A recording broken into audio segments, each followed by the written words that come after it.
అంటే ఫస్టు కూటమొచ్చిన తర్వాత ఫస్టొచ్చి అధికారుల మీదకి వెళ్లారు.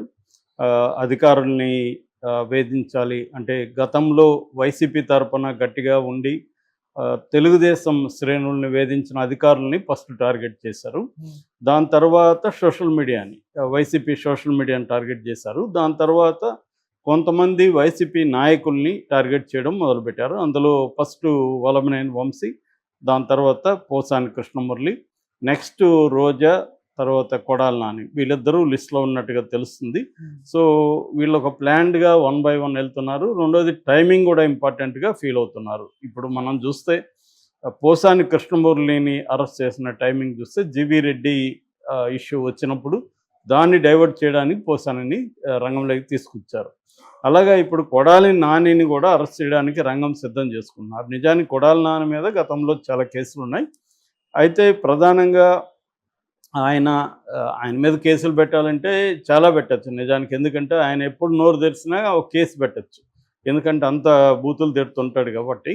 సో, ఆ రకంగా ఆయన మీద చాలా కేసులున్నాయి గానీ, ఇప్పుడు పెట్టింది విచిత్రమైన కేసు అని చెప్పొచ్చు. అదేంటంటే పోలీసుల్ని ఆయన ఆత్మస్థైర్యం దెబ్బతినే విధంగా ప్రవర్తించాడనేది కేసు. సో, మచిలీపట్నం పోలీస్ స్టేషన్‌లో పెట్టారు. అంటే పోలీసుల పట్ల అవమానకరంగా బిహేవ్ చేశాడని, ఆత్మస్థైర్యం దెబ్బతినేట్టుగా చేశారు. ఇది అందరు రాజకీయ నాయకుల మీద పెట్టొచ్చు ఈ సెక్షన్. ఎందుకంటే ఎక్కడో ఒక చోట పోలీసులకి, రాజకీయ నాయకులకి క్లాషెస్ అనేది జరుగుతుంటది. ప్రతిపక్షంలో ఉన్నప్పుడు వీళ్ళు ఉద్యమాలు చేస్తారు. ఇవి జరుగుతూనే ఉంటాయి.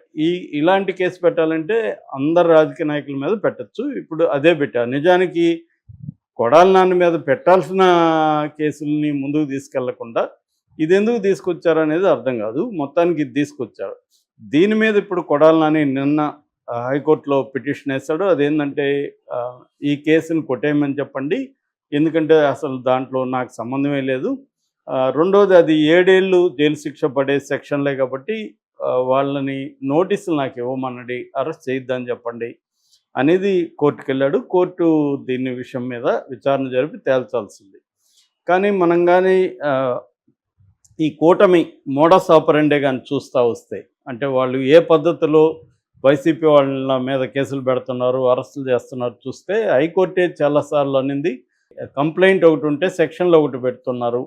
సో, కంప్లైంట్‌లో లేని సెక్షన్‌లో ఎందుకు పెడుతున్నారు అనేది ఒకటి ప్రశ్నించింది. రెండోది చిన్న లోయర్ కోర్ట్స్‌ని కూడా యాంత్రికంగా మీరు రిమాండ్‌కి పంపించేస్తున్నారు.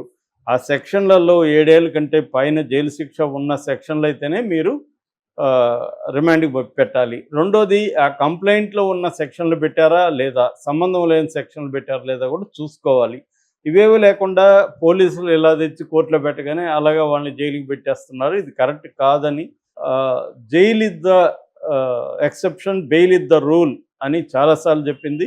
7 ఏళ్ళకి పైన ఉంటే మాత్రమే అరెస్టు చేయాలి. 7 ఏళ్ళకు లోపల ఉంటే పోలీసులు అరెస్ట్ చేయకూడదు, నోటీసులు ఇచ్చి విచారించాలి అనేది కూడా చెప్పింది. సో, ఒక పక్క ఏందంటే దీనివల్ల కోర్టులకు కూడా కేసులు ఎక్కువైపోతున్నాయి. ఆల్రెడీ 5 కోట్ల కేసులు పెండింగ్‌లో ఉన్నాయి. ఒక్క సుప్రీంకోర్టులోనే 55,000 నుంచి 60,000 కేసులు పెండింగ్‌లో ఉంటే, మళ్ళీ ఈ కేసులు రాజకీయ కక్ష సాధింపు వల్ల ఏమవుతుందంటే, ఈ కేసులతో నిండిపోతాయి కోర్టులు. దానివల్ల రియల్‌గా కోర్టుల్లో బాధితులు ఏళ్ల తరబడి ఉంటారు. ఆ కేసులు సాల్వ్ కావట్లేదు. ఇది కూడా మేజర్ ప్రాబ్లమ్. మనం చూస్తే ఇక్కడైనా ఆంధ్రప్రదేశ్‌లో చాలా ఎక్కువ. ఇక్కడ కూడా అది మొదలుపెట్టాడు రేవంత్ రెడ్డి. సో, తమని విమర్శించేవాళ్ళు, తమని ప్రశ్నించే వాళ్ళని కేసుల మీద పెట్టడం, ప్రతిపక్ష నాయకుల్ని కేసులు పెట్టి ఇరికించడం, సోషల్ మీడియాలో పోస్టులు పెట్టేవాళ్ళని కేసుల్లో పెట్టడం అనేది చేస్తున్నారు. మొన్న కూడా ఒక సెటైర్ వేస్తే కూడా మీరు ఇది శిక్షార్హమా అని కూడా కోర్టు ప్రశ్నించింది. అతను సెటైర్ వేస్తూ పోస్ట్ పెట్టాడు. ఇది నేషనల్ వైడ్‌గా బీజేపీ కూడా ఇదే చేస్తుంది. జర్నలిస్టుల్ని వేధించడం, ప్రతిపక్షాల మీద కేసులు పెట్టడం. ఆ మధ్య కూడా 193 కేసుల్లో ఈడీ పెట్టిన 193 కేసుల్లో ఓన్లీ 2 మాత్రమే కన్విక్షన్ 10 ఏళ్లలో. అంటే 10 ఏళ్లలో ఈడీ 193 కేసులు పెడితే 2 కన్విక్షన్ పడిందంటే దాన్ని బట్టి అర్థం చేసుకోవచ్చు మనం. సో, ఇప్పుడు కొడాలి నాని మాట్లాడింది తప్పు. ఖచ్చితంగా అతని మీద కేసు పెట్టాలి. కానీ అదే పద్ధతిలో వైసీపీ వాళ్ళని, ముఖ్యంగా జగన్ కుటుంబాన్ని మాట్లాడిన వాళ్ళు బోలెడు మంది కూటమిలో ఉన్నారు. సో, నిజంగా కేసులు పెట్టాలనుకున్నప్పుడు అందరి మీద పెట్టాలి. కానీ ఏ పార్టీ కూడా తమ వాళ్ళ మీద పెట్టదు. ప్రతిపక్ష పార్టీల మీద పెట్టదు. జగన్ ఉన్నప్పుడు కూడా తెలుగుదేశం, వైసీపీ సోషల్ మీడియా మీద ఇలాగే కేసులు పెట్టి జైలుకి పంపించాడు. ఇప్పుడు వీళ్ళు ఇంకొంత ఎక్కువ చేస్తున్నారు దాన్ని. ఇంకొక సిస్టమేటిక్‌గా ఎక్కువ చేస్తున్నారు. మేబీ దీనికి కూడా ఒక మంత్రిత్వ శాఖ పెడతారేమో అనిపిస్తుంది త్వరలో. ప్రతిపక్షాలను ఎలా వేధించాలనేది ఒక మంత్రిత్వ శాఖ పెట్టుకుంటే ఇంకా బాగుంటుంది. అది అనౌన్స్ చేయలేదు కానీ ఆ పద్ధతిలోనే జరుగుతుంది. వెరీ ఆర్గనైజ్డ్‌గా జరుగుతుంది. కొంతమందిని కేసులు పెట్టడం, వాళ్ళని కోర్టుకు ప్రొడ్యూస్ చేయకుండా పోలీస్ స్టేషన్‌లో పెట్టుకొని కొట్టడం, తిప్పించడం చేస్తున్నారు. ఇంకొంతమంది మీద కేసులు పెట్టి వాళ్ళని లేని సెక్షన్లు, వాళ్ళు చేయని నేరం మీద వాళ్ళని నేరాలను మోపి, అంటే బెయిల్ రాకుండా చూసుకోవడానికి non bailable and cognisable sections ఏవైతే ఉన్నాయో, లైక్ 111 బిఎన్ఎస్. 111 బిఎన్ఎస్ అనేది క్రిమినల్ ఆర్గనైజేషన్లో లేదా ఆర్గనైజ్డ్ క్రైమ్ సిండికేట్లో మెంబర్గా ఉండే వాళ్ళ మీద పెడతారు. ఇప్పుడు పోసాని మీద అదే పెట్టారు. ఇప్పుడు కొడాలి నాని పరిస్థితి కూడా అదే. కొడాలి నానికి తెలియదంటే ఖచ్చితంగా తెలిసే ఉంటుంది. అతను ప్రిపేర్ అయిపోయి ఉంటాడు. ఎందుకంటే కొడాలి నాని 4 సార్లు ఎమ్మెల్యేగా గెలిచాడు. 2 సార్లు తెలుగుదేశం 2004లో ఆయన తెలుగుదేశంలో వచ్చాడు. వాళ్ళది రాజకీయ ఫ్యామిలీ. అర్జున్ రావు అని వాళ్ళ నాన్న రాజకీయాల్లో ఉండేవాళ్ళు. రాజకీయ ఫ్యామిలీ. ఒక ఫ్రెండ్ లాగా, ఒక అన్నలాగా వాళ్ళ ఫ్యామిలీలో మెంబర్ లాగా ఉండేవాడు. అలాగా ఆయన నందమూరి హరికృష్ణ రికమెండేషన్తో 2004లో సిట్టింగ్ ఎమ్మెల్యేని కాదని ఈయనకి సీట్ ఇచ్చారు తెలుగుదేశంలో. ఆయన కూడా మంచిగా గెలిచాడు. దాని తర్వాత 2009లో కూడా తెలుగుదేశంలో గెలిచాడు. ఆ తర్వాత ఇటు హరికృష్ణని, జూనియర్ ఎన్టీఆర్ని చంద్రబాబు పక్కన పెట్టేయడం, దాంతో ఈయన కూడా దూరం అవ్వడం. అలాగే 2012లో ఆయన వైసీపీలో చేరాడు. దాని తర్వాత 14లో వైసీపీ నుంచి పోటీ చేశాడు, మంచిగా గెలిచాడు. దాని తర్వాత 19లో కూడా వైసీపీ నుంచి గెలిచాడు.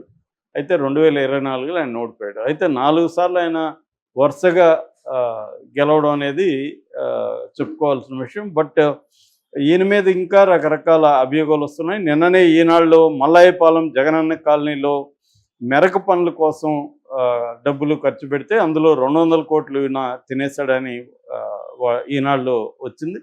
దీనికి సమాధానంగా వైసీపీ నాయకులు అసలు గవర్నమెంట్ ఇచ్చిందే 40 కోట్లు, 200 కోట్లు ఎలా తింటారు?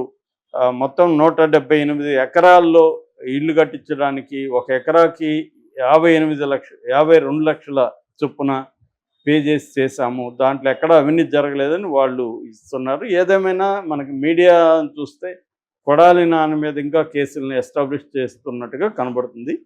సో కొడాలి నాని కూడా ఇప్పుడే కానీ అరెస్ట్ అయితే ఖచ్చితంగా పోసాని జైల్లోనే పెట్టాలి అనేది కూడా ఉంది వీళ్ళకి. సో ఏదేమైనా ఒకసారి అరెస్ట్ అయితే మాత్రం కొడాలి నాని కూడా త్వరగా అయితే ఆయనకి బెయిల్ రాయి వరుసగా ఇంకా కేసులు పెడుతూనే ఉంటారు. ఎప్పుడు అరెస్టు ఏంటనేది టైమింగ్ ఇంకా ఐడియా లేదు కానీ ఖచ్చితంగా, ఎందుకంటే కోర్టులో ఈయన వేశాడు కాబట్టి అది తేలి ఒకవేళ కోర్టు కానీ ఆయన కోరుకున్నట్టుగా అరెస్ట్ చేయొద్దని చెప్తే ఈయనకు ఊరట ఉండొచ్చు ఈ కేసులో. కానీ వాళ్ళు ఒకసారి డిసైడ్ అయ్యారండి గట్టిగా, ఏదో కేసు పెట్టి, ఇప్పుడు పోసాని మీద 111 పెట్టినప్పుడు కొడాలి మీద 111 పెట్టి అరెస్ట్ చేసేస్తారు. కింది కోర్టులు కూడా, హైకోర్టు చెబుతున్నప్పటికి కూడా కింది కోర్టులు అదే పద్ధతిలో ఇస్తున్నాయి. హైకోర్టు చెప్పినాక కూడా పోసాని కృష్ణమురళికి ఇవ్వలేదా? సిఐడి దీంట్లో దాని ఏమంటారు, జ్యుడిషియల్ కస్టడీకి పంపించలేదా? కాబట్టి ఏంటంటే హైకోర్టులు, సుప్రీంకోర్టులు చెప్తూనే ఉంటాయి కానీ కింది కోర్టులు వాళ్ళ పద్ధతిలో వాళ్ళు వెళ్ళిపోతూ ఉంటారు.